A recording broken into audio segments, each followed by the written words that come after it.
നമസ്കാരം. കേരള പോലീസിന്റെ ചരിത്രത്തിലെ ഏറ്റവും ഹൈ പ്രൊഫൈലായ പോലീസ് മേധാവിമാരിൽ ഒരാൾ. കേരളം പോലെ രാഷ്ട്രീയ അതിപ്രസരം ഏറെയുള്ള ഒരു സംസ്ഥാനമായിട്ടും ആരുടെ മുമ്പിലും നട്ടെല്ല് വളയ്ക്കാതെ സത്യസന്ധമായി, എന്നാൽ എതിർപ്പുകൾ നേരിട്ടുകൊണ്ട് സ്വന്തം ജോലി, സ്വന്തം സർവീസ് പൂർത്തിയാക്കിയ ഒരാൾ. ഈ രണ്ട് വിശേഷണങ്ങൾ ഒരുമിച്ച് പറയുമ്പോൾ തീർച്ചയായും നമ്മളുടെ മനസ്സിൽ വരുന്ന പേര് അത് ഡോക്ടർ ടി.പി. സെൻകുമാർ IPS എന്ന മുൻ കേരള പോലീസ് മേധാവിയുടേതാണ്. റിട്ടയർമെൻറ്റിന് ശേഷവും പൊതുരംഗത്ത് നിറസാന്നിധ്യമാണ് ഡോക്ടർ ടി.പി. സെൻകുമാർ. അദ്ദേഹം വിവിധ വിഷയങ്ങളെക്കുറിച്ച് എഴുതുന്നു, പ്രതികരിക്കുന്നു. സ്വന്തമായ ശൈലിയിൽ, ശക്തമായ ഭാഷയിൽ കാര്യങ്ങൾ വെട്ടിത്തുറന്ന് പറയുന്നതുകൊണ്ട് അദ്ദേഹത്തിന് ഒരുപക്ഷെ മിത്രങ്ങളോടൊപ്പം ശത്രുക്കളുടെ എണ്ണത്തിലും പഞ്ഞമില്ല എന്ന് നമുക്കറിയാം. പക്ഷെ അതൊന്നും അദ്ദേഹത്തെ പിന്നോട്ട് പിടിച്ചു വലിക്കുന്ന ഘടകങ്ങളല്ല. Doctor TP. സെൻകുമാറാണ് ഇന്ന് നമ്മളോടൊപ്പം ഉള്ളത്. അദ്ദേഹം നമ്മളോട് വിവിധ വിഷയങ്ങളിൽ പ്രതികരിക്കുന്നു. സ്വാഗതം സാർ ഈ പരിപാടിയിൽ. ഞാൻ നേരത്തെ പറഞ്ഞ കാര്യങ്ങളുടെ ഒരു ബാക്കിയായിട്ട് ചോദിക്കുകയാണ്. പലപ്പോഴും താങ്കളുടെ ശൈലി, താങ്കളുടെ പറയുന്ന രീതി, ഇതൊക്കെ പലപ്പോഴും വലിയ വിമർശനത്തിന് പാത്രമാകാറുണ്ട്. താങ്കൾ പറയുന്നത് സത്യസന്ധമായ കാര്യങ്ങളാണെങ്കിലും വളരെ വെട്ടിത്തുറന്ന്. ചില ആൾക്കാർ നമ്മളോട് സംസാരിക്കുന്ന അതേ ശൈലിയിൽ തന്നെ തിരിച്ച് ചുട്ട മറുപടി കൊടുക്കാറുണ്ട്. എപ്പോഴെങ്കിലും സാറിന് തോന്നിയിട്ടുണ്ടോ, പണ്ട് കരുണാകരനോടൊക്കെ പറഞ്ഞിട്ടുണ്ട് ഒരു ശൈലി മാറ്റം വേണമെന്ന്, എപ്പോഴെങ്കിലും ഒരു ശൈലി മാറ്റം വേണം, കുറച്ചുകൂടി ഒന്ന് സോഫിസ്റ്റിക്കേറ്റഡായി കാര്യങ്ങൾ പറയണം എന്ന് താങ്കൾക്ക് തോന്നിയിട്ടുണ്ടോ? അതോ ഇവരൊക്കെ അർഹിക്കുന്ന മറുപടി ഇങ്ങനെയൊക്കെ തന്നെയാണ് വേണ്ടത് എന്നുള്ള തോന്നലാണോ ഇപ്പോഴും ഉള്ളത്? എനിക്ക് ഇതുവരെ തോന്നിയിട്ടുള്ളത്, ഏത് വിധത്തിൽ എന്നോട് ചോദിക്കുന്നു ആ വിധത്തിൽ ഉള്ള മറുപടികൾ കൊടുക്കുന്നു. അതായത് അർഹിക്കുന്ന മറുപടികളാണ് അർഹിക്കുന്ന രീതിയിൽ കൊടുക്കുന്നത്.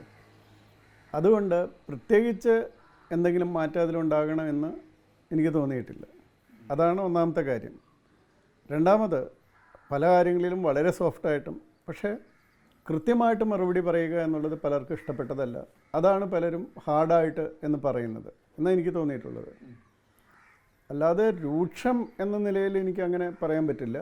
പക്ഷേ തീർച്ചയായിട്ടും പലർക്കും ഇഷ്ടപ്പെടാത്ത, പ്രതീക്ഷിക്കാത്ത, അവരാഗ്രഹിക്കുന്ന മറുപടികൾ കിട്ടാതാകുമ്പോഴാണ് ഈ പറഞ്ഞ പോലെ ശൈലിയിലെ കാര്യങ്ങളൊക്കെ ചിലർക്ക് തോന്നുന്നത്. പക്ഷെ എനിക്ക് തോന്നുന്നു ഉള്ള കാര്യം തുറന്ന് പറയുന്നതാണ് ശരി. കാരണം അതിനെ മൂടി വെച്ച് അങ്ങനെയാണെങ്കിൽ നമ്മുടെ ലക്ഷ്യങ്ങൾ വ്യത്യസ്തമായിരിക്കും. അപ്പോൾ ആ ലക്ഷ്യങ്ങൾ എന്നെ സംബന്ധിച്ചിടത്തോളം വളരെ കൃത്യമാണ്. അപ്പോൾ അതുകൊണ്ട് എനിക്ക് മൂടി വെച്ച് ആരെയും പ്ലീസ് ചെയ്യേണ്ട ഒരു ആവശ്യമില്ല. അപ്പോൾ നമ്മൾ എവിടെയൊക്കെ ഇലക്ഷന് നിന്ന് എല്ലാ വോട്ടും കിട്ടണം എന്ന നിലയിൽ, ഇപ്പോൾ ഒരുപക്ഷെ ഞാൻ ഇലക്ഷൻ നിൽക്കുകയാണെങ്കിൽ പോലും ഞാൻ പറയുക എന്താണ്, ഓക്കെ, എൻ്റെ ഈ സ്വഭാവത്തോട് അനുകൂലിക്കുന്നവർ മാത്രം വോട്ട് ചെയ്താൽ മതി. പക്ഷെ അങ്ങനെ കേരളം പോലെ ഒരു സ്ഥലത്ത് തീർച്ചയായിട്ടും ഒരു പ്രാക്ടിക്കലാണോ? സാധ്യതയാണ്. അല്ലാതെ എന്തായാലും എല്ലാവരും വോട്ട് ചെയ്യുന്നില്ലല്ലോ. അതിലൊന്നും വലിയ വ്യത്യാസമൊന്നും ഉണ്ടാകില്ല. നിങ്ങളെ ഇഷ്ടപ്പെടുന്നവർ മാത്രമേ നിങ്ങൾക്ക് വോട്ട് ചെയ്യുള്ളൂ. ഞാൻ പറഞ്ഞതൊരു എക്സാമ്പിളാണ്. അപ്പോൾ അതുകൊണ്ട് 100% പേരെയും സാറ്റിസ്ഫൈ ചെയ്യുമ്പോൾ പോയി സത്യത്തിനെ മറച്ചു പിടിച്ച് ഇല്ലാത്ത കാര്യങ്ങൾ പറഞ്ഞ് ഒന്നും ചെയ്യേണ്ട ആവശ്യമില്ല. സത്യസന്ധമായിട്ടുള്ള കാര്യങ്ങൾ പറയുക, അത് ഇഷ്ടപ്പെടുന്നവർ ഇഷ്ടപ്പെടുക. കാരണം നമ്മുടെ ലക്ഷ്യം ഈ സത്യസന്ധമായ കാര്യങ്ങൾ പുറത്തു കൊണ്ടുവരിക എന്നുള്ളതാണ്. തീർച്ചയായിട്ടും. പക്ഷേ അങ്ങ് നേരത്തെ പറഞ്ഞ പോലെ അങ്ങയുടെ അഭിപ്രായങ്ങളോടുള്ള അഭിപ്രായ വ്യത്യാസങ്ങളോ എതിർപ്പുകളോ മാത്രമാണോ താങ്കൾക്കെതിരെ ശക്തമായ ഒരു ഓർഗനൈസ്ഡ് ആയിട്ടുള്ള ഒരു ആക്രമണമല്ലേ സൈബർ ലോകത്ത് നടക്കുന്നത്? ശരിക്കും സൈബർ ലിഞ്ചിങ് എന്നൊക്കെ നമ്മൾ പറയും. അത് സാധാരണഗതിയിൽ ഈ സിനിമാ താരങ്ങളെ, ഗ്ലാമർ ലോകത്ത് നിൽക്കുന്നവർക്കൊക്കെ എതിരെയാണ് ഇത്തരം ആക്രമണങ്ങൾ ഉണ്ടാകുന്നത്. പക്ഷെ ഒരു മുൻ പോലീസ് മേധാവിക്കെതിരെ അല്ലെങ്കിൽ ഒരു സാമൂഹിക പ്രവർത്തകനെതിരെ ഇത്രയും ഓർഗനൈസ്ഡ് ആയിട്ടുള്ള ഒരു ആക്രമണം ഒരുപക്ഷെ ചരിത്രത്തിൽ തന്നെ ഇന്ത്യയിൽ ആദ്യമായിട്ടായിരിക്കും. എന്തുകൊണ്ടാണ് അത് ഉണ്ടാകുന്നത്? അത് ഒന്നാമത്തേൽ കേരളം പോലെ ഒരു പ്രത്യേക ഗ്രൂപ്പിൻ്റെ അല്ലെങ്കിൽ വിശ്വാസത്തിൻ്റെ പിടിയിലായ ഒരു മാധ്യമ ശൃംഖല, അത് ഇലക്ട്രോണിക് മാധ്യമങ്ങളായാലും പ്രിൻ്റ് മാധ്യമങ്ങളായാലും ഈവൻ സോഷ്യൽ മാധ്യമങ്ങളായാലും അങ്ങനെയായിരുന്നു. അപ്പോൾ ചില സത്യങ്ങൾ ആദ്യമായിട്ട് ശരിയായിട്ട് തുറന്നു പറയുന്നു, അതിന് കൃത്യമായ കണക്കുകൾ പറയുന്നു, നിഷേധിക്കാൻ പറ്റുന്നില്ല. അതാണ്. അതായത് ഇപ്പോൾ ഖുറാൻ്റെ കാര്യം പറയുമ്പോൾ ഞാൻ എൻ്റെ അഭിപ്രായം പറയാതെ, ഇപ്പോൾ ഖുറാനിൽ 9:5 എന്താണ്, അത് ബഹുദൈവ വിശ്വാസികൾ എന്ത് ചെയ്യണമെന്നാണ് പറയുന്നത്. അതുപോലെ നിരവധി ആയത്തുകൾ ഭൂമി പരന്നതാണെന്നതിനെ സംബന്ധിച്ചിട്ടുണ്ട്. അപ്പോൾ നമ്മൾ അതിനൊന്നും കൃത്യമായിട്ട് എന്തെങ്കിലും എൻ്റെ കമൻറ്റ് കൊടുക്കേണ്ട ആവശ്യമില്ല. അപ്പോൾ കൃത്യമായിട്ട് ഇത് എന്ത് പറയുന്നു, ഇതിനെപ്പറ്റി നിങ്ങൾ എന്ത് പറയുന്നു എന്ന് ചോദിച്ചാൽ അത് പുറത്തറിയരുത് എന്ന് വിശ്വസിക്കുന്ന കുറേ പേർക്ക് അതിൽ എതിർപ്പുണ്ടാകും. ഇപ്പോൾ ഞാൻ ഈയിടെ കണ്ട ഒരു വീഡിയോ ആണ്. അപ്പോൾ ശ്രീ RV ബാബു ആണ് അതിൽ ഹിന്ദു ഐക്യവേദിയുടെ. അപ്പോൾ RV ബാബു ഉണ്ട്, അതുപോലെ അഡ്വക്കേറ്റ് ജയശങ്കറുണ്ട്, അതിൽ മൂന്നാമതൊരു മുസ്ലിം മത പണ്ഡിതനുണ്ട്. ഇപ്പോൾ ഈ RV ബാബു ചോദിക്കാൻ ശ്രമിക്കുകയാണ്. അപ്പോൾ അഡ്വക്കേറ്റ് ജയശങ്കർ അത് തടയാൻ നോക്കുന്നുണ്ട്. പക്ഷേ അദ്ദേഹം ചോദിച്ചു, നിങ്ങൾ ബഹുദൈവ വിശ്വാസികളെ ഈ 2 മാസം കഴിഞ്ഞാൽ പതിയിരുന്ന് വെട്ടിക്കൊല്ലണം, അവരെ കൊല്ലണം, നശിപ്പിക്കണം എന്ന് പറയുന്ന ഒരു ആയത്തില്ലേ, അതേപ്പറ്റി നിങ്ങൾ എന്ത് പറയുന്നു എന്ന് ചോദിച്ചു. അതിന് മറുപടി കണ്ടില്ല. പക്ഷേ ആ മറുപടി പിന്നീട് കാണുന്നത് ഈ മുസ്ലിം മതപണ്ഡിതൻ ഒരു പ്രസംഗം നടത്തുമ്പോൾ പറയുകയാണ്, അന്നേ ഞങ്ങൾ പറഞ്ഞതാണ് ഇതൊന്നും തർജ്ജിമ ചെയ്യരുതെന്ന്. അതായത് ഇത് മലയാളത്തിൽ വന്നുകൊണ്ട് ഇവർ വായിച്ച് മനസ്സിലാക്കിയതാണല്ലോ. അപ്പോൾ അതിൻ്റെ പ്രാധാന്യം മനസ്സിലാക്കണം. തെറ്റാണെന്ന് ആരും പറയുന്നില്ല, അപ്പോഴും ഇല്ല, തർജ്ജിമ ചെയ്യരുതായിരുന്നു. അതായത് ഇതൊരു താക്കിയാണ്. താക്കിയ എന്ന് വെച്ചാൽ ചതി എന്നാണ് അർത്ഥം. ഇത് പല യുദ്ധങ്ങളിലും, ചെറിയ യുദ്ധങ്ങളിലും, ഗോത്ര യുദ്ധങ്ങളിലും ഉപയോഗിച്ചിട്ടുള്ളൊരു വാക്കാണ്. അപ്പോൾ പലരോടും 10 വർഷത്തെ യുദ്ധം ചെയ്യുന്നില്ല എന്ന് എഗ്രിമെൻ്റ് വെച്ചതിന് ശേഷം 2 വർഷം അതിനുള്ള തയ്യാറെടുപ്പുകൾ നടത്തി പെട്ടെന്ന് യുദ്ധം ചെയ്യുന്നു. അങ്ങനെ അവരെ തോൽപ്പിക്കുകയും അവരെ വളരെ ഉപദ്രവിക്കുകയൊക്കെ ചെയ്തതിനും ചോദിക്കുമ്പോൾ അനുയായികൾ തന്നെ ചോദിക്കുമ്പോൾ പറയുന്നതാണ് ഇത് അനുവദനീയമാണ് എന്ന് വേണ്ടി, മതത്തിന് വേണ്ടി ഇത് അനുവദനീയമാണെന്ന്. അപ്പോൾ അത് തന്നെയാണ് ഇവിടെ മറ്റൊരു രൂപത്തിൽ ഇത് തീർച്ചയായിട്ടും അവരെ പ്രതീക്ഷിച്ചിരുന്ന, അവർ തടയാൻ ആഗ്രഹിച്ചിരുന്ന, അവർ പുറത്തു വരരുതെന്ന് ആഗ്രഹിച്ചിരുന്ന ഒരു ഭാഗം പുറത്തു വരുന്നു. മറ്റൊന്ന് ഞാൻ കാണുന്നത്, എനിക്ക് തന്നെ ഫീൽ ചെയ്യുന്നുണ്ട്, നമ്മുടെ ഒരു വലിയ വിഭാഗത്തിലേക്ക് ഒരിക്കലും കിട്ടാതിരുന്ന, അതായത് ഒരു രീതിയിൽ അവർക്ക് വേണ്ടിയിരുന്ന അത് പറഞ്ഞു കൊടുക്കാൻ മറ്റു ചിലരുടെ കൂട്ടത്തിൽ ഞാനും വരുന്നു എന്ന് കാണുമ്പോൾ അവർക്കുണ്ടാകുന്ന ഒരു ആവേശമുണ്ട്. ഡോക്ടർ TP സെൻകുമാർ അത് പറയുന്നതാണ് അവർക്കൊന്നുകൂടെ ഒരു പ്രശ്നമായിട്ട് തോന്നുന്നത്. തീർച്ചയായിട്ടും. കാരണം ഞാൻ പറയുമ്പോൾ ആധികാരികത കൂടുന്നവർക്ക് അറിയാം. ഇപ്പോൾ എനിക്കെതിരെ കേരള ഗവൺമെൻറ് പ്രസിദ്ധീകരിച്ച പ്രസിദ്ധീകരണത്തിലെ ജനസംഖ്യാ വർധനവിൻ്റെ നിരക്കും ജനസംഖ്യയും പറഞ്ഞതിന് കള്ളക്കേസെടുത്തവരാണ്. മനസ്സിലായോ? അത് പ്രസിദ്ധീകരിച്ച മാധ്യമത്തിന് പോലുമല്ല. ആദ്യം ഒരു പ്രസിദ്ധീകരണത്തിൽ എന്തെങ്കിലും വന്നാൽ, ഇനി അഥവാ തെറ്റാണെങ്കിൽ, അത് ഏതെങ്കിലും വിധത്തിൽ ഒഫൻസ് ആണെങ്കിൽ ആദ്യം പ്രതികളാകുക മാധ്യമത്തിൻ്റെ ആൾക്കാരാണ്. അതിനുശേഷം അവർ പറയണം ഇന്ന ആൾ തന്നതാണെന്ന്. അത് പ്രൂവ് ചെയ്താൽ മാത്രമേ ആളുടെ പേരിൽ കേസ് ഉണ്ടാകുള്ളൂ. അങ്ങനെ പോലുള്ള കേസെടുത്തത്. പിന്നെ അവസാനം തെളിവില്ല എന്ന് പറഞ്ഞ് മാത്രം നിർത്തുകയാണ് ചെയ്തത്. ഇതുപോലെ ഇപ്പം ഞാൻ അറിയാം, ഇപ്പം DG ആയിട്ട് എന്നെ പുറത്താക്കി തിരിച്ചു കയറാനായിട്ട് ബഹുമാനപ്പെട്ട സുപ്രീം കോടതിയുടെ ഉത്തരവും അതിനുശേഷം കണ്ടംപ്റ്റീവ് ആയിട്ടുള്ള ഉത്തരവും ഒക്കെ വാങ്ങേണ്ട വന്നു. പക്ഷേ അതിനുശേഷം റിട്ടയർ ചെയ്തതിന് ശേഷം എനിക്കെതിരെ 3 കേസുകൾ തുടർച്ചയായിട്ട് എടുക്കുകയുണ്ടായി. ആ 3 കേസിൽ ഒന്നിൽ സുഖാർണ എന്ന് പറയുന്ന ഒരു CPM കാരൻ പോയിട്ട് സുപ്രീം കോടതിയിൽ പോയിട്ട് 20,000 രൂപ ഫൈൻ അടച്ചു. ഇതെല്ലാം പിണറായി വിജയൻ്റെ പ്രതിബിംബങ്ങളാണ്. മറ്റൊരു കേസിൽ ഹൈക്കോടതി വളരെ കൃത്യമായിട്ട് എല്ലാ കാര്യങ്ങളും പറഞ്ഞു. അതിലേത് സുപ്രീം കോടതിയിൽ പോയിട്ട് SLPയിൽ പോലും ഫയൽ സ്വീകരിച്ചില്ല. 3ാമത്തെ കേസിലാണ് ഞാൻ പറയുന്നത് ഇതുപോലെയില്ല എന്ന്. 4ാമതൊരു കേസ് കൂടിയുണ്ട്. ഇനി എല്ലാത്തിനും കൂടി ഞാനൊരു കേസ് കൊടുക്കുന്നുണ്ട്. അത് അധികം താമസിക്കാതെ വരും. അപ്പോൾ ഈ കോവിഡ് കാരണം എനിക്കുള്ള താങ്കളെ വേട്ടയാടിയതിനെതിരായിട്ട്, കാരണം അത് പിണറായി വിജയനെതിരെ ആയിരിക്കും. അത് പിണറായി വിജയനും കൂടി പ്രതിയായിരിക്കും അതിൽ. അപ്പോൾ അതിൻ്റെ ഇപ്പോൾ ഈ ചില ലീഗൽ കാര്യങ്ങളിൽ എനിക്ക് കുറച്ചുകൂടി വ്യക്തത വരുത്താനുണ്ട്. സാധാരണ ഇപ്പോൾ ഒരു ഗവൺമെൻറ്റിനെ പ്രതിയാക്കുമ്പോൾ സാധാരണ ചീഫ് സെക്രട്ടറിയെ മാത്രമാണ് പ്രതിയാക്കാറ്, മുഖ്യമന്ത്രി പ്രതിയാകാറില്ല. പക്ഷെ അത് മാറിയിട്ട് മുഖ്യമന്ത്രി അടക്കം പ്രതിയാകുന്ന ഒരു സ്ഥിതി ഉണ്ടാകാമോ അത് കൃത്യമായിട്ട് അറിയണം. കാരണം അതിലൊറ്റ കാര്യം മാത്രം സൂചിപ്പിക്കാം. ISRO കേസ്, അതിൽ ബഹുമാനപ്പെട്ട സുപ്രീം കോടതിയുടെ വിധി വന്നത് എന്താണെന്ന് വെച്ചാൽ, കേരള ഗവൺമെൻറ് ISRO കേസിൽ 1996 ഒരു തീരുമാനം എടുക്കുന്നു. ആ തീരുമാനം എന്ന് പറയുന്നത് എനിക്ക് തോന്നുന്നു ജൂൺ 18 എൻ്റെ ഓർമ്മ. ക്യാബിനറ്റിൽ ഒരു തീരുമാനം എടുക്കുന്ന, ആ ക്യാബിനറ്റിൽ പിണറായി വിജയൻ ഇലക്ട്രിസിറ്റി മന്ത്രി എന്ന നിലയിൽ അതിൽ പങ്കെടുക്കുന്ന വ്യക്തിയാണ്. PK നയനാർ ഗവൺമെൻറ്റാണ്. CBIക്ക് കൊടുത്തിരുന്ന സാങ്ഷൻ വിഡ്രോ ചെയ്യുന്നതിനും കേരളത്തിലെ പോലീസിലെ ഒരു സ്പെഷ്യൽ ടീമിനെ കൊണ്ട് ISRO കേസ് അന്വേഷിക്കുന്നതിനും, ക്രൈം 246/94 എന്ന് പറയുന്ന വഞ്ചൂർ പോലീസ് സ്റ്റേഷൻ ക്രൈം അന്വേഷിക്കുന്നതിനും തീരുമാനമെടുക്കുന്നു. ആ മിനിറ്റ്സ് ഉണ്ട്. അത് കഴിഞ്ഞ് എന്നെ അന്വേഷണത്തിൻ്റെ ചുമതല ഏൽപ്പിക്കുന്നു. അപ്പോൾ ഞാൻ കൃത്യമായിട്ട് എഴുതുന്നു, ഇത് ശരിയാണെന്ന് തോന്നുന്നില്ല, ലീഗലായിട്ട് ഇങ്ങനെ ഇഷ്യൂസ് ഉണ്ടാകും. കാരണം നമ്മൾ എക്സ്പാർട്ടി എടുക്കുകയാണ്. അപ്പം 3-4 പോയിന്റ് പറഞ്ഞ് ഞാൻ തിരിച്ചു കൊടുക്കുന്നു. അതിനുശേഷം കേരള ഹൈക്കോടതി ഈ ഉത്തരവ് ശരിവെച്ചതുകൊണ്ട് ഞാൻ CJM കോടതിയിലേക്ക് റിപ്പോർട്ട് കൊടുക്കുന്നു. ഗവൺമെൻറ്റിൻ്റെയും കേരള ഹൈക്കോടതിയുടെ ഉത്തരവ് പ്രകാരം തുടരന്വേഷണത്തിന് വേണ്ടി എനിക്ക് അനുവാദം തരണം. അതിനൊരു പ്രസിഡൻസ് ഇല്ലാത്ത കാര്യമല്ലേ CBI ഇതുവരെ ഇന്ത്യയിൽ ഉണ്ടായിട്ടില്ല. ഏറ്റവും ആദ്യം ഉണ്ടായതും ഏറ്റവും ഇതുവരെ അവസാനം ഉണ്ടായതും ഈ കേസ് തന്നെയാണ്.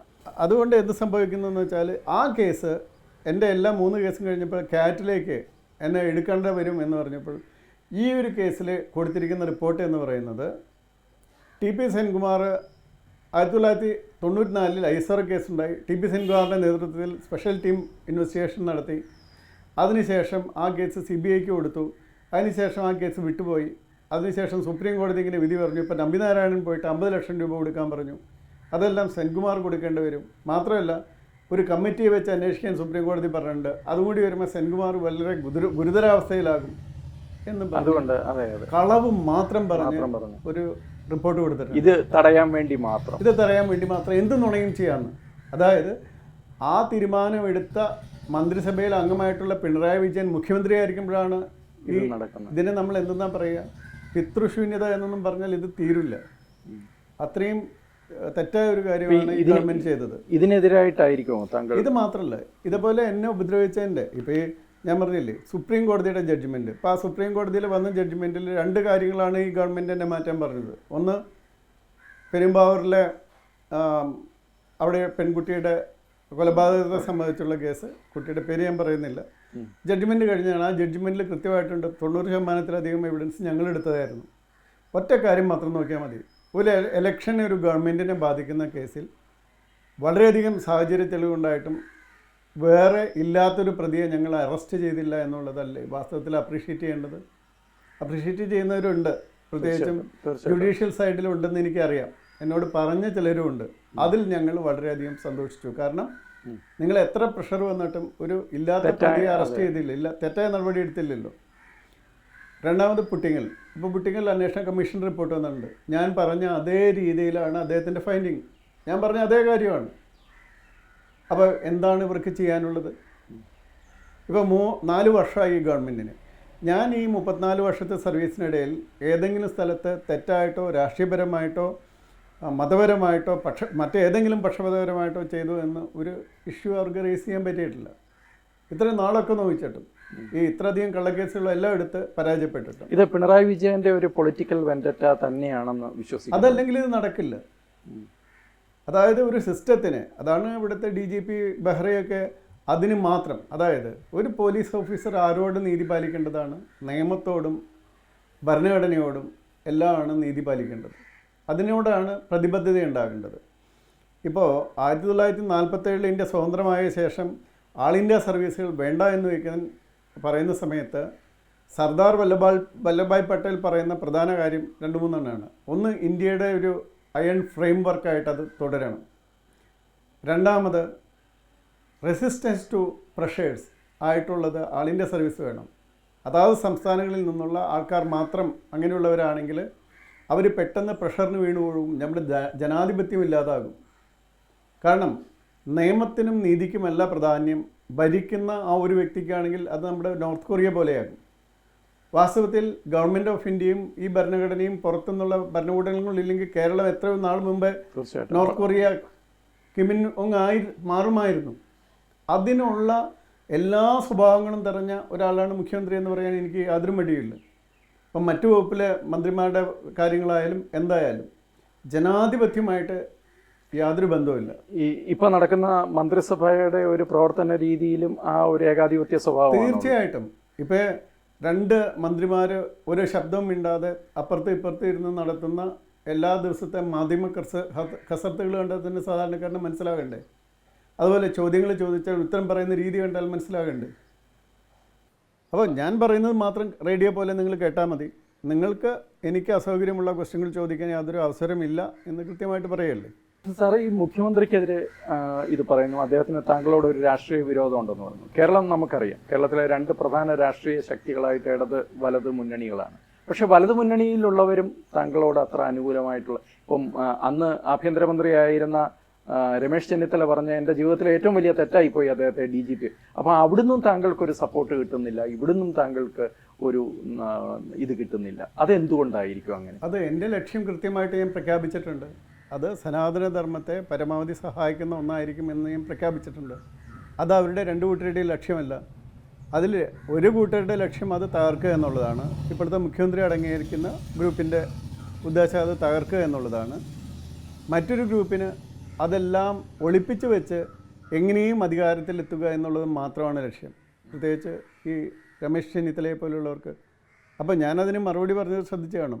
ഞാനിപ്പോൾ 7ാം കൂലി വെച്ച് വെട്ടുന്നു. എന്നെ പോസ്റ്റ് ചെയ്യുന്നത് ആഭ്യന്തരമന്ത്രിയല്ല, മുഖ്യമന്ത്രിയും ക്യാബിനറ്റും ചേർന്നാണ്. ഇനി എന്തെങ്കിലും പറയുകയാണെങ്കിൽ ഞാൻ മറുപടി പറയാമെന്ന് പറഞ്ഞത്.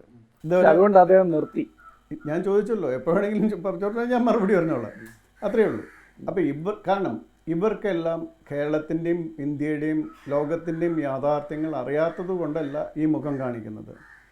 അതായത് ഇപ്പോൾ ഇവരൊക്കെ ഉണ്ടാക്കുന്ന ഇപ്പോൾ പുതിയതായിട്ടൊരു സംവിധാനം ഞാനൊന്ന് പറയുമായിരുന്നു, ഇന്നത്തെ എൻ്റെ വീഡിയോയിലുണ്ട്, ഇസ്ലാമോഫോബിയ. മനസ്സിലായോ? അപ്പോൾ അതുകൊണ്ടാണിത്. ഇപ്പോൾ എന്തുകൊണ്ട് രണ്ട് കൂട്ടരും എതിർക്കുന്നു എന്ന് പറഞ്ഞാൽ, നമ്മൾ യാഥാർത്ഥ്യങ്ങൾ പറയുമ്പോൾ യാഥാർത്ഥ്യങ്ങൾ മനുഷ്യർ കുറേ പേര് മനസ്സിലാക്കാൻ തുടങ്ങുന്നു എന്നറിയുമ്പോഴുള്ള വിരോധമാണത്. അത് രണ്ട് കൂട്ടർക്കും ഉണ്ട്. കാരണം അവരുടെ രണ്ട് കൂട്ടരുടെയും വോട്ട് ബാങ്കിനെ അത് സ്വാധീനിക്കുന്നില്ല, അത് എതിര് പോകും. അതുകൊണ്ട് എന്നെ എതിർത്താലേ ആ വോട്ട് ബാങ്കിനെ അവർക്ക് പിടിച്ചെടുക്കാൻ പറ്റുള്ളൂ. അത് ഒറ്റ കൂട്ടമായിട്ടുള്ള വോട്ട് ബാങ്കായിട്ട് ഇപ്പോഴും കിട്ടുന്നു എന്നുള്ളത് കൊണ്ടാണ് ഈ എതിർപ്പ് വരുന്നത്. ഇത്തരം കാര്യങ്ങൾ പറയുന്നവരെയെല്ലാം ഈ അടുത്ത സമയം വരെ അത് വർഗീയവാദമാണ് പറയുന്നത്, ഇവർ കേരളത്തിൽ ഒരിക്കലും പറയാൻ പാടില്ലാത്ത വർഗീയവാദം, അതേ ആരോപണങ്ങൾ ഇപ്പോൾ താങ്കൾ കേൾക്കുന്നുണ്ട്. താങ്കൾ ഒരു ഹിന്ദു കമ്മ്യൂണലിസ്റ്റാണ്, ഹിന്ദു വർഗീയവാദിയാണ്. ഒരു ഇൻ്റർവ്യൂവിൽ ഞാൻ താങ്കളുടെ ഒരു TV പരിപാടിയിൽ ഞാൻ കണ്ടു, ഒരു അവതാരകൻ താങ്കൾ ഒരു ഹിന്ദു ഫിദായനാണോ എന്ന് വരെ ചോദിച്ചു. അത് പ്രതികരിക്കാതെ അത് കേട്ടോണ്ടിരുന്ന എന്താണെന്ന് ഞാൻ അത്ഭുതപ്പെടുകയും ചെയ്തു. താങ്കൾ ഹിന്ദു ഫിദായൻ്റെ അർത്ഥം പോലും അയാൾക്ക് ഒരുപക്ഷെ അറിയില്ലായിരിക്കും. ഹിന്ദു ഫിദായനാണോ എന്ന് ചോദിച്ചു. ആ ആരോപണത്തോടെ എങ്ങനെയാണ് മറുപടി പറയുന്നത്? അതിന് അതിൽ തന്നെ ആദ്യം ചോദിച്ചപ്പോൾ അതിന് ഉത്തരം പറഞ്ഞുകൊണ്ടാണ് പിന്നീട് മറുപടി പറയാത്തത്. അതായത് നമ്മൾ ഫിദായൻ എന്ന് പറയുന്ന സംവിധാനം തന്നെയുള്ളത് ഒറ്റ മതത്തിൽ മാത്രമേ ഉള്ളൂ, മറ്റൊരു മതത്തിലും ഫിദായനില്ല. അപ്പോൾ മറ്റാർക്കും ഫിദായനാകേണ്ട ആവശ്യമില്ല. എക്സ്ക്ലൂസീവ് മതങ്ങൾക്ക് മാത്രമേ ഫിദായൻ്റെ ആവശ്യമുള്ളൂ. ഇൻക്ലൂസീവ് മതങ്ങൾക്കോ സംസ്കാരങ്ങൾക്കോ ഫിദായൻ ആവശ്യമില്ല എന്നുള്ളതാണ്. അതിൽ വളരേണ്ട ആവശ്യമില്ല. കാരണം നമ്മൾ അസഹിഷ്ണുതയില്ല, അന്യമതസ്ഥരെ കൊല്ലേണ്ട ആവശ്യമില്ല. ഇപ്പോൾ ഈ സനാതന സംസ്കാരമോ ഹിന്ദുമതമോ എൻ്റെ മതത്തിൽ നിന്നൊരാൾ പുറത്തു പോയാൽ അയാളെ കൊല്ലണമെന്ന് പറഞ്ഞിട്ടില്ല, കൊന്നിട്ടുമില്ല.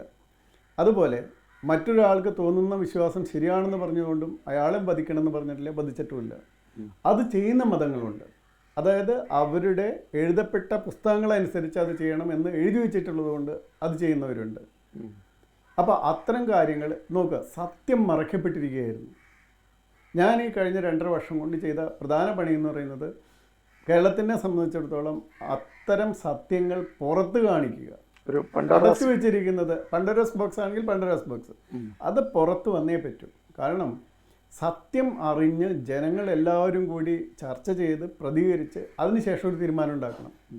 ഈ മൂടിവെപ്പിക്കപ്പെട്ടിരിക്കുന്ന, ഇപ്പം ഞാൻ പറഞ്ഞില്ലേ, ഈ ആയത്തുകളും ഹദീസുകളും പലതും ആരും അറിയരുതെന്ന് പറയുന്ന പല സ്വഭാവക്കാരും ഇപ്പോൾ കാണുന്നുണ്ട്. അതുപോലെ ഇപ്പോൾ നമ്മൾ നോക്കിയാൽ തന്നെ അറിയാം, ശ്രീനാരായണ ഗുരുദേവൻ നബി തിരുമേനിയെ പറ്റി വളരെ നന്നായിട്ട് എഴുതിയിട്ടുണ്ട്. അപ്പോൾ ഞാൻ മുനി നാരായണ പ്രസാദ് സ്വാമിജിയോട് ചോദിച്ചു, അദ്ദേഹമാണ് ഒരുപക്ഷെ ഗുരുദേവനെ പറ്റി ഏറ്റവും കൂടുതൽ പഠനം നടത്തിയിട്ടുള്ള ഇന്ന് ജീവിച്ചിരിക്കുന്ന ഒരു വ്യക്തി.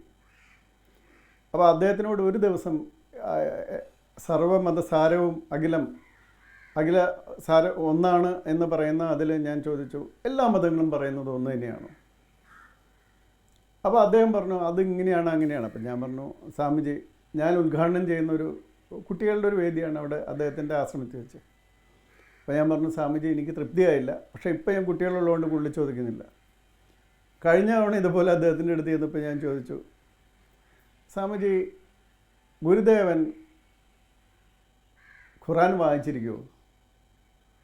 കാരണം ഗുരുദേവൻ 1928 സമാധിയായെന്ന് ഓർക്കണം.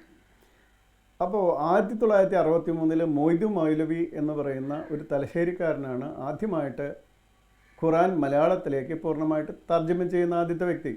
അപ്പോൾ 28 സമാധിയായ ഒരാൾ തീർച്ചയായിട്ടും അത് വായിച്ചിരിക്കാൻ സാധ്യതയില്ല. കാരണം അദ്ദേഹത്തിന് മറ്റൊരു ഭാഷ അറിയില്ല. അറിയില്ല. അപ്പം മലയാളവും തമിഴും സംസ്കൃതമാണ് നന്നായിട്ട് അറിയുന്നത്, വേറെ ഭാഷ അറിയില്ല അങ്ങനെ. അപ്പോൾ അതും നമ്മൾ നോക്കാവുന്നതേ ഉള്ളൂ. അപ്പോൾ അറിവുകൾ ചിലർ മറച്ചു പിടിക്കണം. ഇപ്പം നമ്മളെ സംബന്ധിച്ചിടത്തോളം ഒന്നും മറച്ചു പിടിക്കാനൊന്നുമില്ല, അവിടെയാണ്. അപ്പോൾ അത് ഉപനിഷത്താണിത്, ഇത് ഭഗവത്ഗീതയാണ്, പിന്നെ വേദങ്ങളിലുണ്ട്. അപ്പോൾ അതിലെല്ലാം ഞാൻ പറയുന്നത് എന്താണ്, ചട്ടമ്പി സ്വാമികൾ പറഞ്ഞിരിക്കുന്നത് പോലെ ദുഷ്ടപണ്ഡിത പ്രഭുക്കൾ ചേർത്ത നിന്ദ്യവസ്തുക്കൾ വളരെയധികം ചേർന്നതാണ് ഈ പറയുന്ന വേദങ്ങളടക്കം, അതിലടക്കമുണ്ട്. അതൊന്നും പൂർണ്ണമായിട്ടും നിന്ദ്യവസ്തുക്കൾ ചേരാത്തതാണെന്ന് നമുക്ക് പറയാൻ പറ്റില്ല. അപ്പോൾ ഇത് കൃത്യമായിട്ട് പറയുന്നു. അതുകൊണ്ട് ഇപ്പോൾ സനാതനധർമ്മത്തിന് ഇപ്പോൾ അത്യാവശ്യം വേണ്ട ഒരു കാര്യം ഞാൻ പറഞ്ഞു വരുന്നത് എന്താണെന്ന് വെച്ചാൽ, സരളമായിട്ട് എന്താണ് സനാതനധർമ്മം, ഹിന്ദുമത വിശ്വാസം എന്നറിയുകയും അതോടൊപ്പം മറ്റ് മതങ്ങളുടെ പ്രധാനപ്പെട്ട ചില കാര്യങ്ങളെങ്കിലും അറിയുകയും ചെയ്യുക എന്നുള്ളതാണ് ഒന്നാമത്തെ കാര്യം. അതുപോലെ സന്തുലിതമായ ഒരു രീതിയിൽ നമ്മൾ എങ്ങനെ പോകണം, ലൗകികവും ആധ്യാത്മികവുമായ കാര്യങ്ങളിൽ ബാലൻസ് ചെയ്ത് പോകണം. നല്ല സന്തുലിത ഇത് വേണം. ഇപ്പോൾ ശങ്കരാചാര്യർ തന്നെ നമ്മൾ എന്താണ് ഭജഗോവിന്ദം, അത് നമ്മൾ വായിച്ച് നോക്കുകയാണെങ്കിൽ നമുക്ക് മനസ്സിലാക്കുക എക്സ്ട്രീമാണ്. അതായത് ലൗകികമായി എല്ലാത്തിനും ഉപേക്ഷിക്കുക, ഗോവിന്ദനെ മാത്രം ആശ്രയിക്കുക, അങ്ങനെയാണ് പോകുന്നത്. ഈ ലോകത്തുള്ള ലൗകികമായ എല്ലാം ഉപേക്ഷിക്കണം എന്നാണ് പറയുന്നത്. അതൊരു എക്സ്ട്രീമാണ്. ഒരു പക്ഷേ അന്നുണ്ടായിരുന്ന ആൾക്കാർ അത്രയും ലൗകിക ഭോഗങ്ങളിൽ മാത്രം മുഴുകി നടന്നുകൊണ്ട് പറഞ്ഞു പോയ കാര്യമായിരിക്കണം. പക്ഷേ ശങ്കരാചാര്യർ തന്നെ ഭഗവത്ഗീത ആഖ്യാനത്തിൽ നേരെ മാറ്റി പറയുന്നുണ്ട്. അതായത് കർമ്മത്തിനും അതിനുമുള്ള കാര്യങ്ങൾ എന്തൊക്കെയാണ്, പ്രാധാന്യം എന്താണ് എന്ന വിധത്തിൽ. ഞാൻ ഈ കാര്യത്തിൽ എക്സ്പെർട്സ് ഒന്നുമല്ല, പക്ഷേ എൻ്റെ ബേസിക് അറിവ് മതി. അതായത് ഞാൻ ഇതിലെടുക്കുന്ന കാര്യത്രേ ഉള്ളൂ. ഇപ്പോൾ നമ്പർ സിസ്റ്റം എന്ന് പറഞ്ഞൊരു സിസ്റ്റം ഉണ്ട്. അതിൽ നമ്മൾ കുറേ ഫെയ്ത്ത്, കുറേ ബിലീവ്സ്, സങ്കല്പങ്ങളുണ്ട്. ഇപ്പോൾ 1 കൂട്ടുന്നതാണ് 2, 2ൽ 1 കൂട്ടുന്നതാണ് 3. അപ്പോൾ അങ്ങനെ നമ്പർ സിസ്റ്റത്തിലേക്ക്, ഈ നമ്പർ സിസ്റ്റം നമ്മുടെയാണ്. അതെ, ഇവിടുന്ന് അറേബ്യയിലേക്ക് പോയി.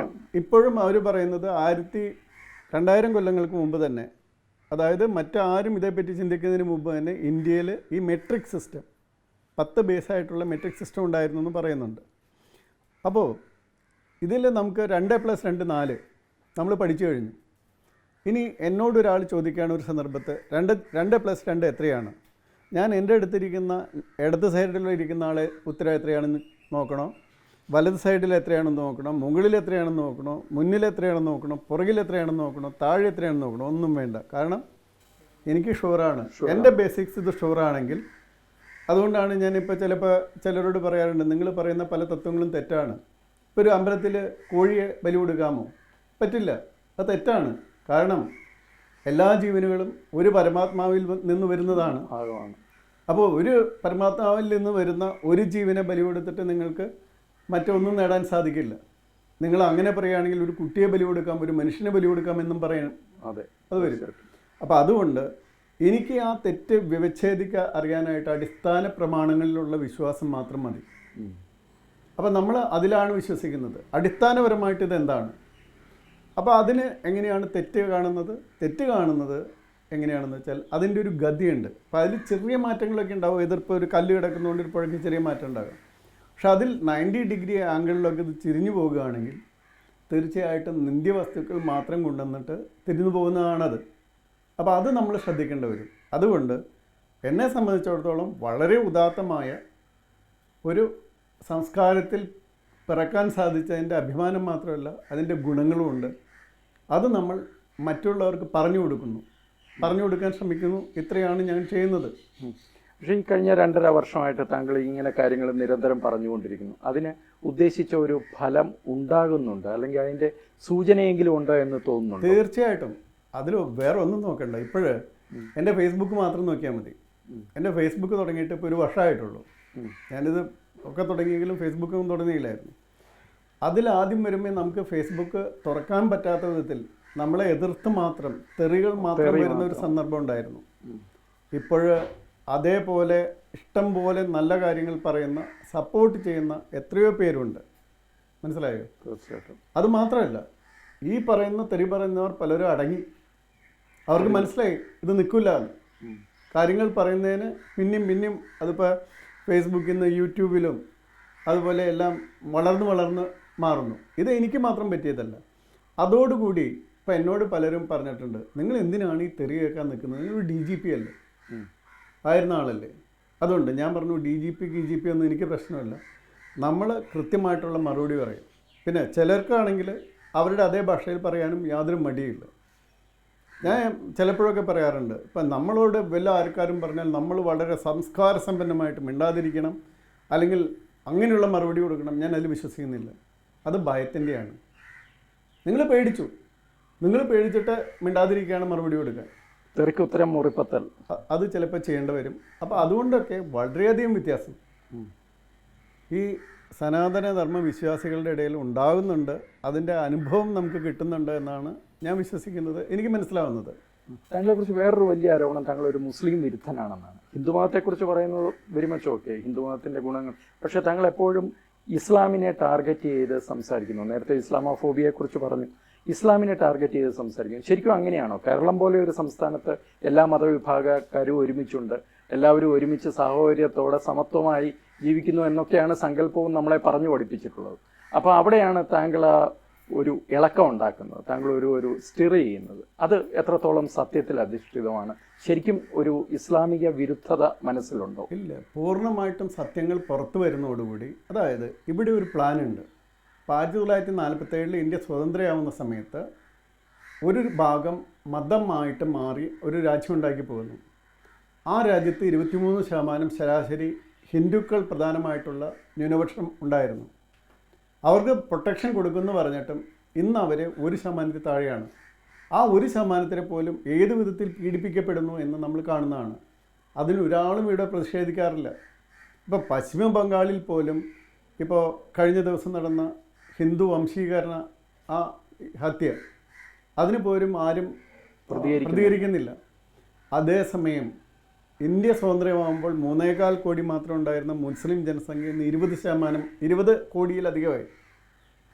അപ്പോൾ ഇത്രയും, അതായത് 7% നിന്ന് 15% വർദ്ധിച്ചു കഴിഞ്ഞു. ഇത്രയും വർദ്ധിച്ചിട്ട് പോലും അവർക്കാണ് പീഡനം. ഇപ്പം ഞാൻ പറയുന്ന കാര്യങ്ങളല്ലേ, ഇപ്പോൾ മതം പഠിപ്പിക്കാൻ പബ്ലിക് ഫണ്ട് ചിലവാക്കരുതെന്ന് നമ്മുടെ ഭരണഘടന പറയുന്നു. പക്ഷേ കേരളത്തിൽ എന്താണ് സംഭവിക്കുന്നത്? ഒരു പ്രത്യേക വിഭാഗത്തിൻ്റെ മതം പഠിപ്പിക്കുന്നതിന് 2,04,683 പേർക്ക് ശമ്പളവും ക്ഷേമനിധിയും പെൻഷനും സർക്കാർ കൊടുക്കുന്നു. അത് എങ്ങനെയാണ് സംഭവിച്ചത്? ദേവസ്വം ബോർഡിനും കൊടുക്കുന്നു എന്നാണ് പറയുന്നത്. ദേവസ്വം ബോർഡിലേക്കുള്ള ശമ്പളവും സർക്കാരാണ് കൊടുക്കുന്നത്. ദേവസ്വം ബോർഡിലേക്കുള്ള ശമ്പളം ദേവസ്വത്തിലേക്ക് കിട്ടുന്ന പണത്തിൽ നിന്നാണ് കൊടുക്കുന്നത്. മാത്രമല്ല തിരുവനന്തപുരം ദേവസ്വം ബോർഡിന് മാത്രം 4.5 ലക്ഷം കോടി രൂപ ഈ സർക്കാർ കൊടുക്കാൻ ബാധ്യതയുണ്ട്.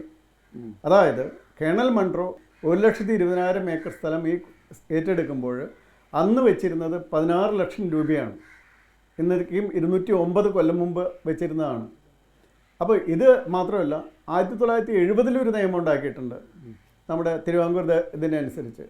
അന്ന് 12,000-ലധികം ഏക്കർ സ്ഥലം ഈ പത്മനാഭസ്വാമി ക്ഷേത്രത്തിൻ്റെ മാത്രം ലീസിനുണ്ടായിരുന്നു ഒക്കെ എടുത്തുകൊണ്ട് പോയി. അതിന് 12,000 രൂപ മാത്രമാണ് ഫിക്സ് ചെയ്തത്. അതിനെപ്പറ്റിയൊക്കെ നമ്മൾ ചോദിക്കുമ്പോൾ അറിയാം. അതുപോലെ ഈവൻ നമ്മുടെ സ്കോളർഷിപ്പ് തന്നെ എടുത്തു നോക്കിയോ. ഇപ്പോൾ വിധവ പെൻഷൻ, വിധവ ഗ്രഹമുണ്ടാക്കാനുള്ള സംവിധാനം, ഇതിനൊക്കെ എന്തിനാണ് മതം നോക്കുന്നത്? നിങ്ങളെന്തോ ഒരു പബ്ലിക് മണി ഉപയോഗിച്ച് ഒരു മതത്തിലുള്ളവരെ മാത്രം സഹായിക്കുന്നത് എന്താണ്?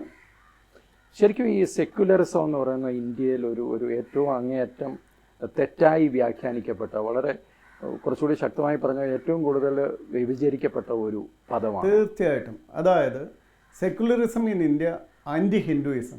ഹിന്ദുവിനെ എങ്ങനെ ഇല്ലാതിരിക്കണം? 90% ഉണ്ടായിരുന്ന ഹിന്ദു ഇപ്പോൾ 78%-ലെത്തി കഴിഞ്ഞ സെൻസസിൽ. ഈ സെൻസസ് കഴിയുമ്പോഴറിയുള്ളൂ ഏത് നിലയ്ക്ക് എത്തിയെന്നുള്ളത്. അപ്പോൾ നമ്മളിപ്പോൾ പറയുകയാണ് ജനസംഖ്യ വർദ്ധിക്കുന്നു. അപ്പോൾ ഞാൻ പറയുകയാണെങ്കിൽ ക്രിസ്ത്യാനികളുടെ ജനസംഖ്യ വർദ്ധിക്കുന്നു എന്ന് എനിക്ക് പറയാൻ പറ്റുമോ? ഇല്ല. അവിടെ കുറയാണ്, വളരെ കുറയാണ്. ഹിന്ദുക്കളുടെ വർദ്ധിക്കുന്നു പറയാൻ പറ്റുമോ? അപ്പോൾ വർദ്ധിക്കുന്നവരുടെ വർദ്ധിക്കുന്നു എന്ന് പറഞ്ഞാൽ അത് പറയുന്നു എന്ന് പറഞ്ഞാൽ നമ്മൾ ആരുടെയെങ്കിലും എതിരായിട്ടല്ല പറയുന്നത്. അത് യാഥാർത്ഥ്യമായതുകൊണ്ട് യാഥാർത്ഥ്യ കണക്കുകൾ, അതാണ് ഞാൻ ആദ്യമേ പറഞ്ഞത്. ഞാൻ യാഥാർത്ഥ്യത്തിലുള്ള കണക്കുകൾ പറയുന്നു. അത് ചിലരുടെ പ്ലാന്. ഇപ്പോൾ ഫസൽ ഗഫൂറിനെ പോലെ നമ്മൾ മതേതരൻ എന്നൊക്കെ പലരും തെറ്റിദ്ധരിച്ചിരുന്ന അദ്ദേഹമൊക്കെ എന്താ പറയുന്നത്? ഇപ്പോൾ PFIയുടെ നേതാക്കന്മാർ വന്ന് കയറിപ്പോയി ഇപ്പം പിടിച്ചെടുക്കാൻ പറ്റിയ രീതിയിൽ വരണം. സുപ്രീം കോടതി വിധിയുണ്ടായപ്പോലും പൗരത്വ ഭേദഗതി നിയമത്തിനെതിരെ നമ്മൾ പടപൊരുതണം.